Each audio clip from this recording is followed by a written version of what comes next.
22절에서 23절 말씀입니다. 제가 대신하여서 봉독하여 드리도록 하겠습니다.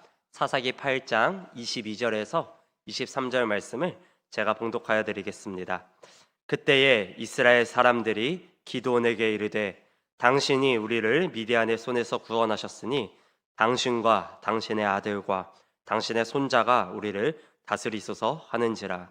기드온이 그들에게 이르되 내가 너희를 다스리지 아니하겠고 나의 아들도 너희를 다스리지 아니할 것이요 여호와께서 너희를 다스리시리라 하니라. 아멘. 네, 기드온은 교만해졌습니다. 하나님께서 기드온과 함께 하심으로 미디안과의 전투에서 승리하게 해주셨지만 그는 이 모든 승리가 자신의 발 아래에 있는 300명의 백성들과 함께한 승리라고 생각을 했었던 것이죠. 그렇게 착각하고 기드온은 교만해져 있었습니다. 지난주에 우리가 함께 나누어 봤던 말씀이었는데요. 인간의 교만은요, 관계를 단절시켜 버립니다. 기드온은 자신이 교만해졌기 때문에 자신의 형제들과 관계가 단절되어 버렸고요. 자신과 함께한 이 300명의 백성들과의 교제도 단절되어 버렸습니다. 더 나아가서 기드온은 하나님과의 관계가 단절되어 버렸어요. 더 이상 그는 하나님 앞에 엎드릴 필요가 없는 사람이라고 생각을 했던 것입니다. 왜요? 이미 그는 모든 것이 완벽한 사람이라고 생각을 했기 때문이에요. 스스로가 나는 괜찮은 존재이기 때문에 하나님 앞에 엎드리지 않아도 된다라고 생각을 했던 것이죠. 여기까지가 지난주에 우리가 함께 살펴보았던 말씀입니다. 여기 이러한 상황 속에서 오늘 본문의 말씀을 한번 같이 살펴보면 좋을 것 같은데요. 본문 22절의 말씀을 보면은 이렇게 이야기하는 것을 확인해 볼 수 있습니다. 본문 22절을 제가 읽어드리도록 하겠습니다. 그때에 이스라엘 사람들이 기드온에게 이르되 당신이 우리를 미디안의 손에서 구원하셨으니 당신과 당신의 아들과 당신의 손자가 우리를 다스리소서 하는지라. 아멘. 이제 기드온이 세바와 살문나를 죽였습니다. 그러면은 기드온은 이스라엘 사람들에게 어떤 존재가 되었을까요? 전쟁에서 이겼는데 그냥 이긴 것도 아니라 300명밖에 없는 그 군사들로 말미암아서 그 군사들과 함께 이겼으니까 이스라엘 백성들이 당연히 이 기드온에게 환호했을 수밖에 없을 것입니다. 이스라엘 백성들이 오랜 시간 동안 미디안의 압제로부터 고통스러워했었는데 이제 이 미디안을 무찔러 줬기 때문에 마치 사람들은 개선장군과 같이 이 기드온을 대하였고 찬양했을 것이라는 것입니다. 그때 사람들이 이렇게 이야기를 하는 거죠. 당신이 우리를 미디안의 손에서 구원해 주셨습니다. 당신과 당신의 아들과 당신의 손자가 우리를 다스려 주세요 라고 이야기를 하는 것이죠. 보세요. 이때 당시만 해도요, 이스라엘은 왕이 있던 시대가 아니었습니다. 왕이 존재하지 않던 시대였어요.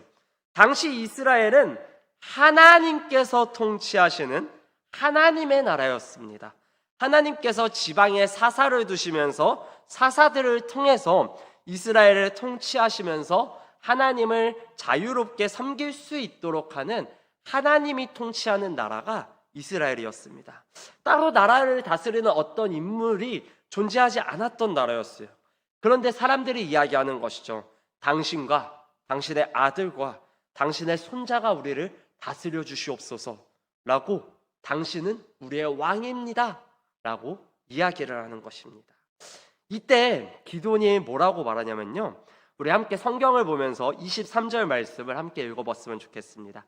23절 말씀 우리 함께 읽겠습니다. 시작. 기드온이 그들에게 이르되 내가 너희를 다스리지 아니하겠고 나의 아들도 너희를 다스리지 아니할 것이요 여호와께서 너희를 다스리시리라 하니라. 아멘. 네, 기드온은 아주 아름다운 고백을 합니다. 뭐라고 말을 하나요? 내가 다스리지 않습니다. 하나님께서 이스라엘을 다스리실 것입니다 라고 이야기를 합니다. 아주 아름다운 신앙 고백을 하고 있는 이 기드온의 모습을 볼 수 있는데요. 그런데 기드온은 자신이 한 고백과 행동이 다른 모습이 나타나고 있습니다. 바로 다음 절을 보면은 갑자기 기드온이 이상한 행동을 해요. 제가 읽어드리겠습니다. 기드온이 또 그들에게 이르되 내가 너희에게 요청할 일이 있으니 너희는 각기 탈취한 귀고리를 내게 줄지니라 하였으니 이는 그들이 이스마엘 사람들로이므로 금 귀고리가 있었음이라. 아멘. 이렇게 이야기를 하는 거예요. 기드온이 백성에게 말을 하는 겁니다. 내가 왕은 아니야. 하나님이 왕이지 어떻게 내가 왕이야. 나는 너희의 왕이 절대 아니야. 그런데 있잖아. 내가 너희한테 부탁할 게 하나 있어. 너희가 내 덕분에 그 미디안 사람들한테 귀고리를 좀 가져왔잖아. 그것 좀 나한테 줘라. 이렇게 이야기를 하는 것입니다. 그 금 귀고리를 나에게 가져와라 라고 이야기를 하는 거죠. 그냥 귀고리도 아니라 금 귀고리라고 이야기를 해요.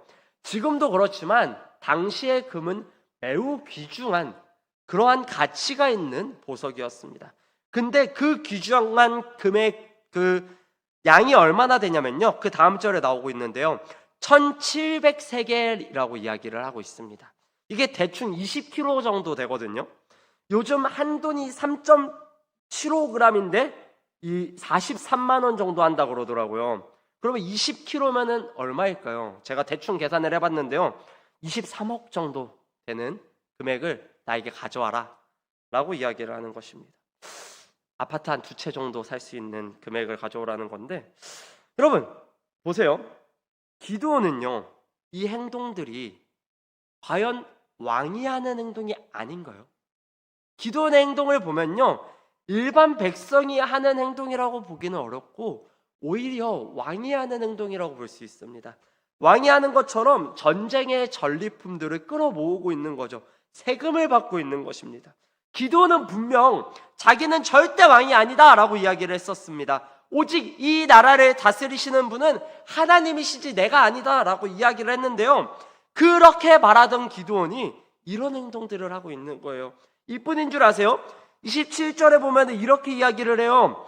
기드온이 그 금으로 에봇 하나를 만들어 자기의 성읍 오브라에 두었더니 온 이스라엘이 그것을 음란하게 위함으로 그것이 기드온과 그의 집에 올무가 되니라 라고 이야기를 하고 있습니다. 기드온이 백성들한테 거둔 그 금으로 에봇을 만듭니다. 에봇은 제사장들이 입는 옷이거든요. 그러니까 기드온이 금으로 제사장들이 입는 옷을 만든 거예요. 그러면은 우리가 궁금증을 가져야 할 게 있는데요, 왜 기드온이 에봇을 만들려고 하는지에 대해서 우리가 생각해 볼 필요가 있습니다. 그것으로 하나님께 예배하려고, 하나님께 드리려고 만든 것일까요? 한 책을 보면은 이런 식으로 해석을 해주는데 매우 맞는 말인 것 같습니다. 어떻게 이야기하냐면요, 기드온이 자기의 에봇을 만든 것은 결국 자기 동네를 실로와 경쟁하는 예배 장소로 만든 것이다 라고 해석을 하고 있습니다. 당시 이스라엘 백성들이 예배를 드리기 위해서는요, 반드시 실로라는 곳에서 가서 예배를 드려야만 했었습니다. 모든 사람들이 예배를 드리기 위해서 실로에 가야만 했기 때문에 실로는 다양한 정보들을 나눌 수 있는 공간이었고 막강한 권력과 힘이 집중되어 있는 그러한 장소였습니다. 그런데 기드온은 사람들이 실로에 가서 예배하는 것이 아니라 자기에게 와서 자기의 지도를 받고 자기가 사는 동네를 백성들이 하나님을 찾는 장소로 만들려고 했던 것이죠. 그러니까 기드온은요, 하나님을 이용해서 자신의 지위를 강화시키려고 했습니다. 자신의 지위를 하나님을 섬기는 데 사용하는 것이 아니라 더욱더 하나님을 도구로 사용하면서 강화시키고 있는 것이죠. 보세요. 기드온의 이 전반적인 삶을 살펴보면요, 기드온은 자기의 첫 번째 커리어의 시작을 우상을 부수는 데서부터 시작을 했습니다. 자신이 사사로서 첫 번째 임무가 우상을 부수는 일이었어요. 그런데 자신의 마지막 커리어에서 그는 오히려 우상을 만들고 있는 모습을 볼 수 있습니다. 사람들은 그것을 보면서 음란하게 위하고 있다라고 성경은 이야기하고 있습니다. 더 재미있는 게 뭐냐면요, 뒤에 말씀을 살펴보면요, 기드온에게 아내가 많았다라고 이야기를 합니다. 당시에 아내가 많다는 거는요, 왕이나 가능한 행동들이었거든요. 이미 기드온은 스스로 왕처럼 행동하고 있던 거예요. 더 나아가서 기드온이 아들을 낳았는데 그 아들의 이름이 좀 웃깁니다. 뭐라고 이야기하냐면요, 아비멜렉이라고 이야기를 하는데요. 아비멜렉이라는 이름의 어떤 의미냐면은 나의 아버지는 왕이시다 라는 의미예요. 여러분, 이름을 누가 지어줍니까? 아버지가 지어주지 않습니까? 기드온은 자신의 아들의 이름을 지어줄 때 내 아버지는 왕이다 라는 이름으로 지어준 거예요. 이미 자신의 마음속에는 자신이 왕이 되고 싶어하는 그러한 모습들이 있었던 것이죠. 많은 이스라엘 백성들이 너와 너의 자손이 이스라엘을 다스리라 라고 말할 땐 아니야 내가 이스라엘은 하나님께서 다스릴 거고 나는 왕이 절대 아니야 라고 말을 했는데, 자신의 행동을 살펴보면은 그렇지 못한 모습들이 계속해서 나오고 있습니다. 그럼 여기서 질문이 하나 있습니다. 기드온이 너희를 다스리는 분은 오직 여호와 하나님이시다 라고 말을 했을 때, 이 말은 기드온이 겸손한 척하는 그러한 말인가요? 아니면은 정말 자신의 신앙 고백을 하는 것일까요? 많은 사람들이 전자라고 생각할 수 있는데요, 저는 확실하게 후자라고 생각을 합니다. 기드온은 정말 이스라엘을 다스릴 분은 하나님이라고 믿고 있었던 것 같아요. 그런데 자기의 행동을 보면 이렇게 생각을 하는 거죠. 내가 왕은 절대 아니야. 나는 왕이 될 사람이 아니야. 그런데 그래도 내가 이렇게 대단한 일을 했는데 뭐 첩은 조금 줄 수 있는 거 아니야? 내가 왕은 절대 아니야. 아닌데 그래도 너희가 전쟁을 이긴 건 나 때문이잖아. 내가 그래도 너희한테 이 정도의 돈을, 노략품들을 거둘 자격은 있는 것 아니야? 이렇게 말을 하는 것이죠. 기드온은 굉장히 교만했습니다. 한 목사님의 설교를 듣는데 교만에 대해서 아주 재밌게 표현을 하더라고요. 교만은 최후까지 남는 죄라고 이야기를 합니다. 이게 무슨 말이냐면요, 사람이 거룩해지는 과정 가운데에서 자기 죄와 아무리 싸운다고 해도 교만을 극복하는 사람은 없다라는 의미입니다. 다른 죄들을 극복하는 것도 물론 어렵지만 교만을 극복하는 사람은 없다라고 설교 시간에 이야기하는 모습을 들었습니다. 그렇기 때문에 교만은 가장 마지막까지 남는 죄라고 말을 하고 있는 것이죠. 왜냐하면은요, 모든 죄의 원인이 실상을 보면은 교만 때문이기 때문입니다. 예를 한번 들어볼까요? 제가 설교를 끝나고 나가서 뒤에 가서 항상 인사를 합니다. 인사를 하는데 종종 권사님들께서 강도사님 설교 너무 은혜였습니다 라고 이야기를 해주세요. 죄송합니다. 저는 그 말을 잘 믿지는 않아요. 감사는 합니다. 그렇게 말씀해 주셔서 감사하는데 그 말을 믿지는 않습니다. 어쨌든 그때 제 반응은 어떻게 하냐면요, 에이 아닙니다. 감사합니다 라고 이야기를 합니다. 이때 제 마음속에 어떤 마음이 있을까요? 와, 나 완전 겸손했어 지금. 옛날이었으면은 내가 오늘 설교 준비 진짜 열심히 했지, 이런 식으로 스스로 생각할 텐데 오늘은 아주 겸손하게 잘 대답했어. 과거의 나와 지금의 나를 비교해보면 지금의 나는 참 좋은 사람이구나, 이런 생각을 한다고요. 이때 내 마음에는 어떤 마음이 있는지 아세요? 세상에 내가 이렇게 겸손해지다니 라는 만족감이 있는 것입니다. 그러면서 내가 이런 시도를 했다는 사실을 자랑스러워하고 있는 거예요. 교만해지고 있는 것이죠. 이해가 되시나요? 내가 교만해질 수 있겠구나, 하나님께서 교만하지 말라고 하셨으니까 겸손해져야지, 여기까지는 좋아요. 그런데 대부분의 사람들은 내가 이렇게 내 스스로 교만을 인식하고 겸손으로 나아가려고 하는 꽤 괜찮은 사람이 되었잖아 라는 교만으로 이어지게 된다는 것입니다. 이런 의미에서 교만은 최후까지 살아남는 죄라고 이야기를 하는 것이죠. 우리 모두가 이런 것 같아요. 우리가 살면서 대부분의 인간관계에서 삐그덕거리는 이유를 살펴보면요, 대부분의 그 이유가 교만 때문입니다. 내가 그래도 지금까지 저 사람에게 얼마나 잘해줬는데 아무리 그래도 저 사람이 나에게 이러면 안 되는 거 아니야? 라는 이야기를 자주 합니다. 내가 그래도 사역자인데 아무리 그래도 저 성도가 나한테 이렇게 대하면 안 되는 거야? 아니야? 내가 그래도 회장인데 저 사람은 나를 아주 함부로 대하는 거 아니야? 내가 이렇게 대단한 일을 했는데 이 정도는 당연히 내가 요구할 수 있는 거 아니야? 이런 식으로 교만해지는 모습들이 나타난다고요. 기드온이 가지고 있던 문제가 바로 이것이었습니다. 나의 나됨을 자랑하는 것이었죠. 내가 이런 사람이다. 내가 너희를 위해서 이런 일을 했다. 그렇기 때문에 나는 너희에게 이걸 충분히 요구할 수 있다. 라고 기드온은 생각했습니다. 여러분, 인간은 이렇게 교만합니다. 그러면은 어떻게 이 교만을 치료할 수 있을까요? 제가 지난주에 이런 말씀을 드렸는데요. 교만은 은혜를 잊어버릴 때 발생합니다. 은혜와 교만은 굉장히 상극적인 관계인 것 같아요. 우리는 이런 말을 굉장히 많이 합니다. 우리가 누리는 모든 것이 은혜예요. 지금 내가 살아있는 것도, 여기서 예배하는 것도 모든 것이 은혜입니다. 하나님이 나에게 이런 은혜를 주셨어요. 라는 고백을 굉장히 많이 합니다. 그럼 보세요. 제가 이런 말을 했을 때 이 말이 진심일까요? 거짓일까요?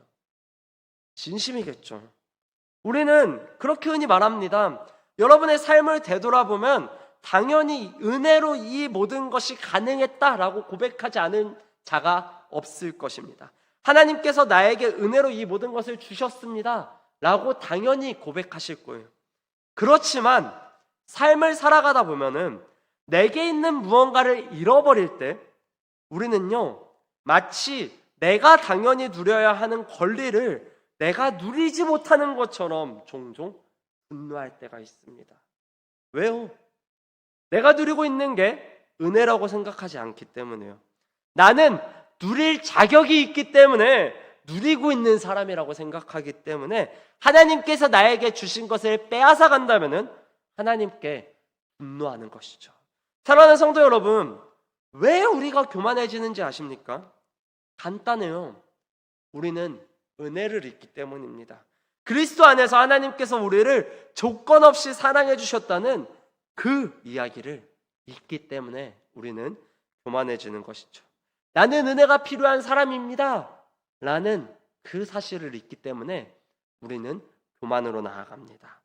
그러면 어떻게 이 교만을 치료할 수 있을까요?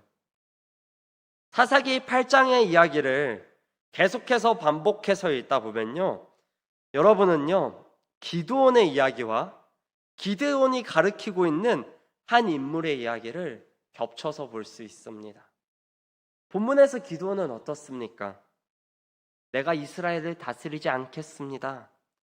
여호와께서 당신들을 다스릴 것입니다 라고 말하면서 내가 그래도 이 정도는 마땅히 너희에게 요구할 수 있는 것 아니냐? 라고 백성들을 압제합니다.